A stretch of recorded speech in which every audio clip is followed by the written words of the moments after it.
Olá, eu sou Eveline de Farias, médica instrutora do Núcleo de Educação, SAMU-DF, e hoje nós vamos conversar sobre cuidados pós-parada cardiorrespiratória.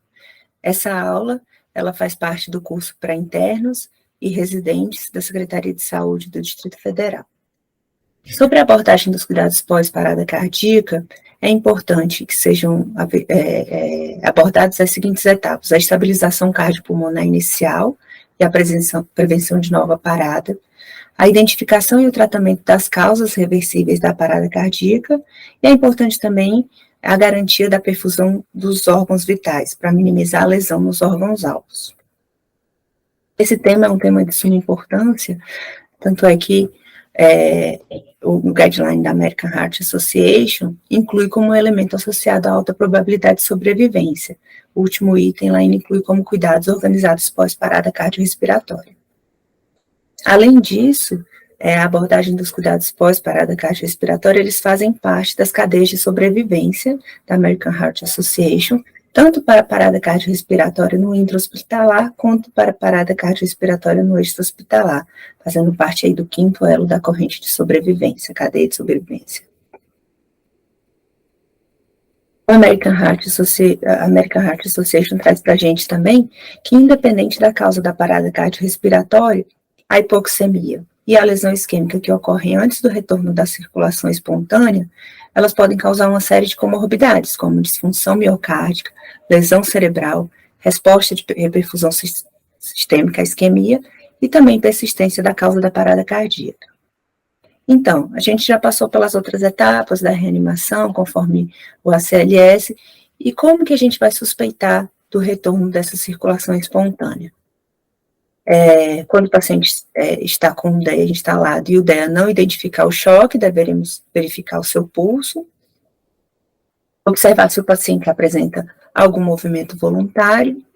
Além disso, devemos checar a presença de movimentos respiratórios e o pulso novamente do paciente. Ao reconhecermos que houve o retorno da circulação espontânea, devemos providenciar já imediatamente os cuidados pós-parada cardiorrespiratória. E para poder sistematizar um pouco esses cuidados, na estabilização inicial e na prevenção de nova parada cardiorrespiratória, podemos iniciar pela circulação, que aí a gente consegue sistematizar melhor esse cuidado. Na circulação é importante sempre obter um acesso vascular imediatamente do paciente, se ele ainda não estiver já presente, né, que pode ser por um catéter periférico intravenoso ou intraósseo. Devemos sempre ficar reavaliando a perfusão do paciente, a presença de pulso periférico, pode ser avaliado também pela capnografia, com o uso do esfigmomanômetro também para checar a pressão arterial, e além disso, é importante realizar a expansão volêmica. A recomendação atual é que seja feita de 1.000 a 2.000 ml de solução isotônica, né, nesse caso pode ser o soro fisiológico, e caso não haja nenhuma comorbidade que contraindique essa expansão, né. Também deve ser associado o uso de um vasopressor. Não há evidência de superioridade em relação a um vasopressor ou outro, mas geralmente mais utilizada a norepinefrina, e até ser preparada a norepinefrina, pode ser realizado um push dose de epinefrina com 10 a 100 microgramas intravenoso ou intraósseo. O fato do paciente, a maioria dos pacientes que retornam, que tem um retorno da circulação espontânea, eles retornam hipotensos, e isso é um preditor de maior risco, de um prognóstico pior. Nesse caso, devemos já iniciar tanto a expansão volêmica quanto o vasopressor, e caso o paciente tenha uma estabilidade hemodinâmica, pode suspender o vasopressor mais rapidamente. A push dose de norepinefrina, que pode ser feita nesse período, assim como uma ponte, até a instalação do vasopressor, ela é feita na prática. Você dilui uma ampola de 1 miligrama da epinefrina em 100 ml de soro fisiológico, ou então, se quiser economizar a solução, né, faz 1 miligrama, que é uma ampola também de epinefrina, em 9 ml de soro fisiológico. Dessa solução, você pega 1 ml e dilui mais 9 ml de soro fisiológico, certo? E tanto da primeira solução que eu citei, é uma ou outra, né? A primeira ou a segunda solução, você vai administrar 0,5 a 2 ml endovenoso ou intraósseo a cada 5 minutos, até conseguir que seja feito o preparo da norepinefrina. Um outro aspecto importante que deve ser estabilizado é a via aérea, né? Em relação à via aérea, tanto a ventilação por bolsa, válvula, máscara, quanto a via aérea supraglótica, elas são seguras no pós-parada, se eles forem empregados da maneira tecnicamente adequada, né? Então, se o paciente ainda não está entubado e você ainda precisa corrigir a causa da parada, se ele tiver realmente tendo uma confirmação numa elevação do tórax, saturando maior que 92% e com ausência de alguma sinal de obstrução iminente da via aérea, você pode inclusive adiar a intubação orotraqueal até que seja corrigida a causa da parada, se ele mantiver nesses parâmetros. Então, esses dados sugerem que a intubação ela pode ser adiada até qualquer outra causa de parada que requer intervenção rápida seja tratada ou excluída.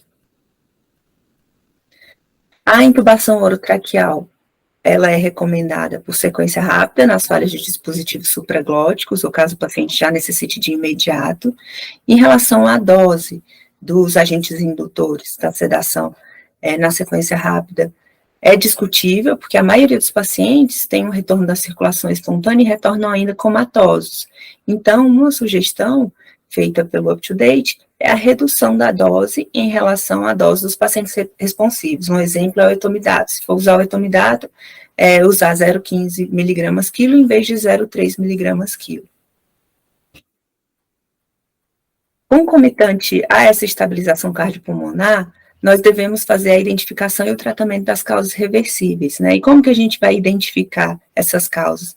Através da história clínica e exame físico. A história clínica é importante sempre coletar o máximo de dados possíveis sobre o histórico patológico do paciente, com informantes ao redor, com familiares, né? Além disso, a gente tem que ser bastante observador no exame físico, fazer o exame físico mais completo possível, observar, por exemplo, se o paciente tem presença de fístula arteriovenosa, que aí já avisa você sobre a possibilidade do paciente ser renal crônico, que realiza hemodiálise, então você já pensa em causas prováveis da parada cardiorrespiratória, como acidose metabólica, como possível hipercalemia, né, causas a serem corrigidas nesse período. Se o paciente tiver um abdômen rígido, pode pensar em um abdômen agudo, um quadro séptico. Se o paciente tem edema assimétrico de membro inferior, por exemplo, pensar em uma trombose venosa profunda, né, se o paciente pode estar fazendo um tromboembolismo pulmonar. Então, vários achados do exame físico podem te dar indícios de qual a causa daquela parada cardiorrespiratória. Além disso, o exame neurológico inicial é bem importante, e se puder, se for possível, evitar, cessar ou então reverter o bloqueio muscular e a sedação do paciente temporariamente, né, se ainda não tiver feito, tentar realizar o exame físico antes. Deve ser avaliado, checada a escala de Como de Glasgow, deve ser avaliada as pupilas, reflexo fotomotor, fotorreagente, e é importante nesse aspecto citar que 30% dos pacientes que retornam de uma parada cardiorrespiratória, mesmo não tendo reflexo pupilar à luz, eles podem recuperar. E que os achados neurológicos iniciais, por si só, eles não vão excluir a recuperação potencial após a ressuscitação do paciente da parada cardíaca. Então, é sempre importante, né, ter essa checagem inicial. No exame neurológico também, algumas situações podem também dar indícios de causa da parada cardiorrespiratória, por exemplo, uma assimetria no exame neurológico, né, o teste de reflexos. Então, isso tudo você pode pensar num acidente vascular encefálico, por exemplo. Um exame que pode facilmente ser feito no pré-hospitalar com a unidade de suporte avançado é o eletrocardiograma, né?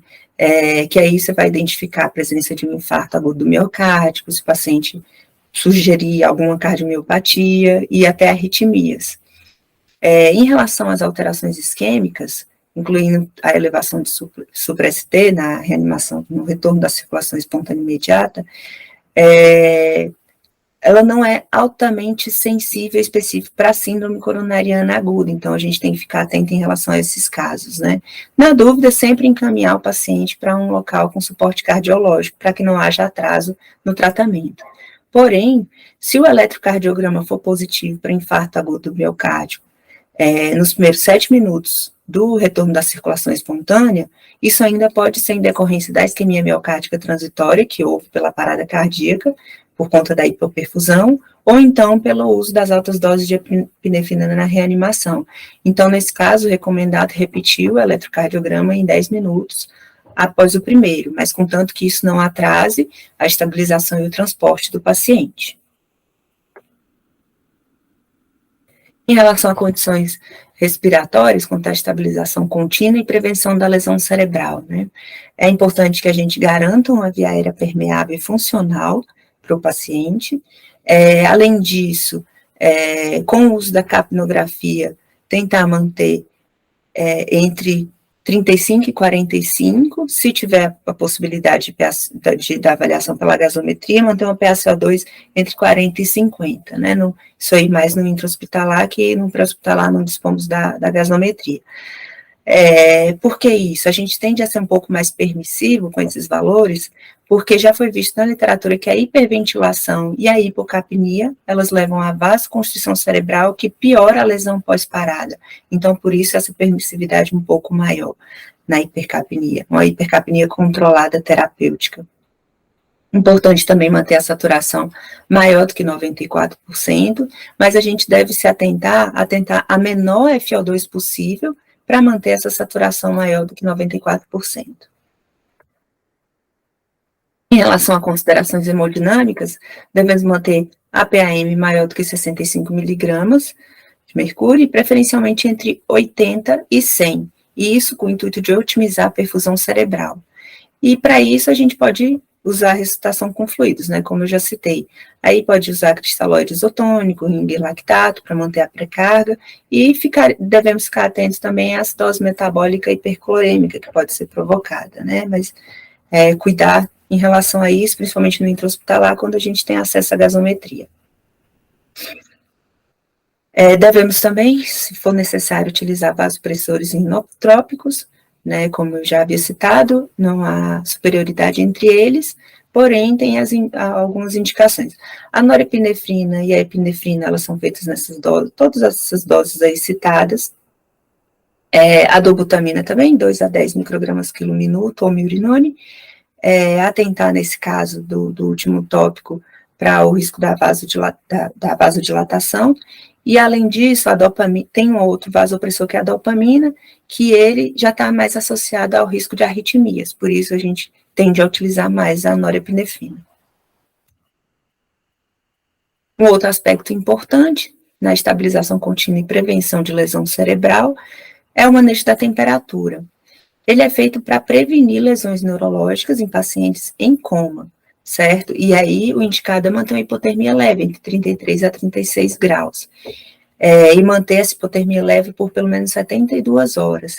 Porém, no pré-hospitalar, não é indicado a indução da hipotermia, porque isso está associado a mais altas taxas de parada respiratória e mais associado também a edema pulmonar. Isso no pré-hospitalar, deve ser feito no intra-hospitalar. Existem outras intervenções básicas também para ser feitas, para prevenção de lesão cerebral, de nova parada cardiorrespiratória, que, por exemplo, levar a cabeceira da cama a 30 graus. Isso pode prevenir tanto a aspiração, quanto pode reduzir a pressão intracraniana.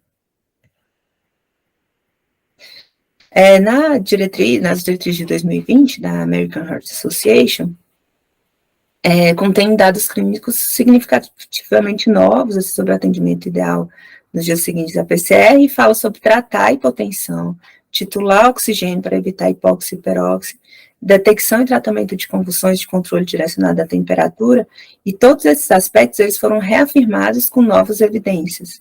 Então, isso que a gente citou é importante, ainda continua em tópico a ser discutido sempre e reafirmado. E para poder fazer um apanhado geral sobre o que conversamos, nas diretrizes de 2020, estão divididos entre a fase inicial, de estabilização, e o manejo contínuo e atividades de urgência adicionais. Quando o paciente tem o retorno da circulação espontânea, a gente vai manejar a via aérea, posicionando o tubo endotraqueal da maneira adequada, controlar os parâmetros respiratórios, iniciar com 10 ventilações por minuto, mantendo a saturação entre 92 e 98, e como eu citei, o ideal é manter maior que 94, a PaCO2, desculpa, aqui o American Heart Association ainda traz de 35 a 40 milímetros de mercúrio, mas o UpToDate já fala em ser um pouco mais permissivo, como eu citei para vocês. Além disso, a gente deve fazer também os controles dos parâmetros hemodinâmicos, mantendo uma pressão arterial média maior do que 65. A American Heart traz para a gente uma pressão arterial sistólica maior do que 90. Após isso, obter um eletro de 12 eletrodos, e devemos considerar a intervenção cardíaca de urgência, então encaminhar esse paciente para um suporte cardiológico de urgência, se tiver presente um IAM com supra de ST, se houver um choque cardiogênico instável, ou se o suporte circulatório mecânico for necessário. Aí, o paciente atende a comando? Sim, ele está desperto, então outros manejos para o atendimento crítico devem ser adotados.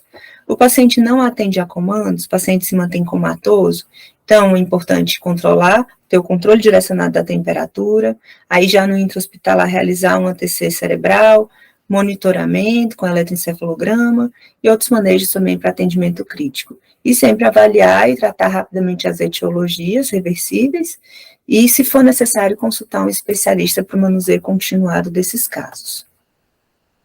Outros tópicos importantes no atendimento esporte durante a recuperação é que houve recomendação de que os sobreviventes das paradas cardiorrespiratórias tenham avaliação de reabilitação multimodal e tratamento para prejuízos fisiológicos, neurológicos e cognitivos antes da alta do hospital. Além disso, é recomendado que os sobreviventes de parada cardiorrespiratória e os seus cuidadores também recebam planejamento de alta abrangência, multidisciplinar, para incluir as recomendações de tratamento médico, reabilitação, inclusive retornar às expectativas de atividades de trabalho. É recomendado também que seja feita uma avaliação estruturada para ansiedade, depressão, estresse pós-traumático e fadiga para os sobreviventes da parada cardiorrespiratória e, inclusive, para os seus cuidadores. E, além disso, também é citado como importante o debriefing para os socorristas, né?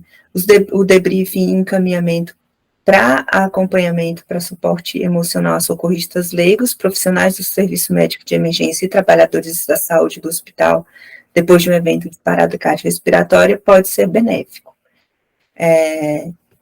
Então, aqui estão as referências que foram utilizadas para essa aula, e as dúvidas a gente vai sanar nas estações práticas.